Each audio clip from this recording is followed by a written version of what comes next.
Dalam video kali ini, kita bakal eksplor teori tentang bagaimana kehidupan muncul. Kita akan menyelusuri perjalanan yang kompleks dari awal mula kehidupan, sehingga akhirnya membentuk kehidupan seperti yang kita kenal hari ini. Berikut ini akan dijelaskan beberapa teori mengenai asal-usul kehidupan. 1. Teori penciptaan. Menurut teori penciptaan, kehidupan ini adalah merupakan suatu kekuatan yang dinamakan oleh ilmuwan sebagai sesuatu kekuatan yang misterius, vital spirit. Kehidupan ini berasal dari sesuatu zat yang maha kuasa dan tidak akan dapat dipelajari secara ilmiah, tetapi harus diterima dengan kepercayaan, iman. Umumnya kaum beragama menerima konsep teori penciptaan ini dengan caranya masing-masing. Keberatan akan teori ini adalah karena kaum ilmuwan melihat bahwa teori penciptaan kurang ditunjang dengan bukti-bukti ilmiah, sehingga kaum saintis kurang meyakini teori penciptaan. Kedua, teori generatio spontanea atau teori abiogenesis, yaitu bahwa makhluk hidup muncul secara spontan dari benda yang tak bernyawa atau benda mati. Seperti katak berasal dari lumpur, dan belatung berasal dari daging busuk. Ahli-ahli teori abiogenesis yaitu 1. Aristoteles 2. Anthony van Leeuwenhoek 3. John Needham. Aristoteles menyatakan bahwa makhluk hidup muncul secara tiba-tiba, generatio spontanea, karena adanya gaya hidup. Aristoteles melakukan percobaan pada tanah direndam air akan muncul cacing. Anthony memperhatikan adanya makhluk renik pada air rendaman jerami, ia lalu menyimpulkan bahwa mikroorganisme berasal dari udara atau makanan basi. Needham melakukan penelitian dengan merebus kaldu dalam wadah selama beberapa menit, lalu menutupnya dengan tutup botol dari gabus. Setelah beberapa hari ternyata tumbuh bakteri dalam kaldu tersebut. Needham menyatakan bahwa bakteri berasal dari air kaldu, benda mati. 3. Teori biogenesis menyatakan bahwa makhluk hidup berasal dari makhluk hidup sebelumnya. Beberapa ahli yang mendukung teori biogenesis adalah 1. Francesco Redi 2. Lazzaro Spallanzani 3. Louis Pasteur. Percobaan Francesco Redi.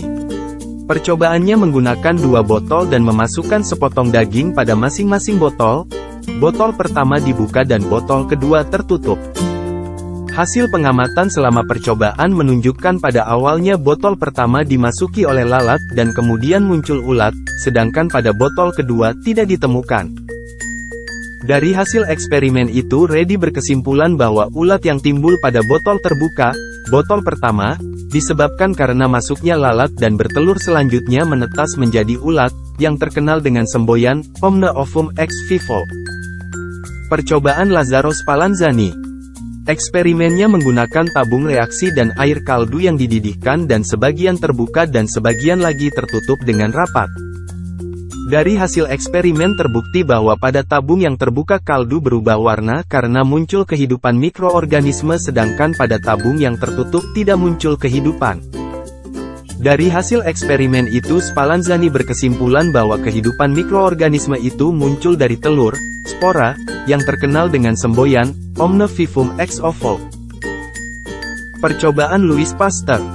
Walaupun teori generatio spontanea sudah disanggah dengan percobaan Redi dan Spallanzani, tapi masih ada yang menyanggah teori biogenesis, dengan menunjukkan kelemahan eksperimen Spallanzani yaitu pada tabung yang tertutup rapat tidak muncul kehidupan karena gaya hidup tidak dapat berkembang. Akhirnya muncul sejumlah tokoh untuk menyempurnakan. Pasteur memasukkan udara melalui pipa yang berbentuk leher angsa. Hasil percobaan Pasteur ini akhirnya berhasil mengukuhkan kesimpulan Redi dan Spallanzani yang terkenal dengan slogan, Omne vivum ex ovo, Omne ovum ex vivo, yang menyapu bersih teori abiogenesis dan mengukuhkan teori biogenesis. 4. Teori kosmos, panspermia.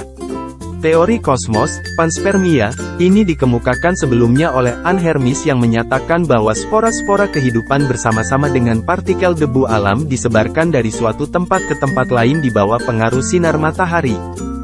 Namun teori ini diragukan kebenarannya, mungkinkah spora-spora kehidupan itu dapat bertahan dari radiasi sinar matahari yang begitu kuat pada zaman dahulu? Sinar matahari mengandung sinar ultraviolet dalam jumlah yang sangat besar dan dapat merusak kehidupan, apalagi kalau kita bayangkan bahwa spora-spora tersebut harus menembus atmosfer dari suatu planet ke planet izinnya. Teori asal-usul kehidupan lainnya akan kita bahas pada video berikutnya. Jangan lupa subscribe, like dan bagikan. Terima kasih telah menyaksikan.